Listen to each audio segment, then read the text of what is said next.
Good day everyone, and in today's video tuturuan ko kayo kung paano mag-edit ng picture gamit ang PixArt. Click lang yung PixArt and then yung plus sign and maghanap kayo ng picture na magiging base ng inyong layout. And naselect ko itong picture na nakuha ko lang kagabi, and since ang picture mayroong mga taon hindi ko kilala, and i-remove po natin siya. And hanapin lang natin yung icon na remove. After selecting the remove, yung mga tao is highlight po natin.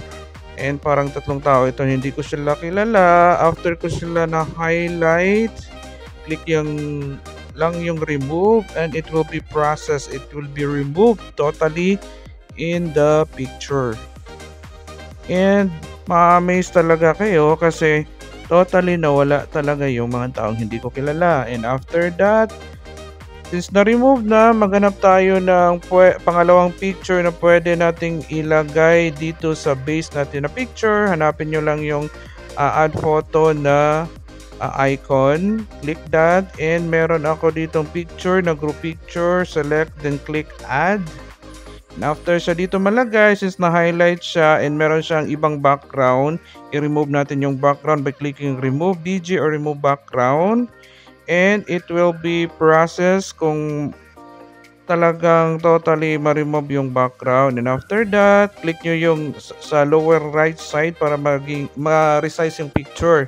Nasa sa inyo kung paano nyo i-resize yung picture na maging realistic talaga na parang nasa location sila or parang nasa actual location. Pwede nyo ilagay sa baba or sa itaas.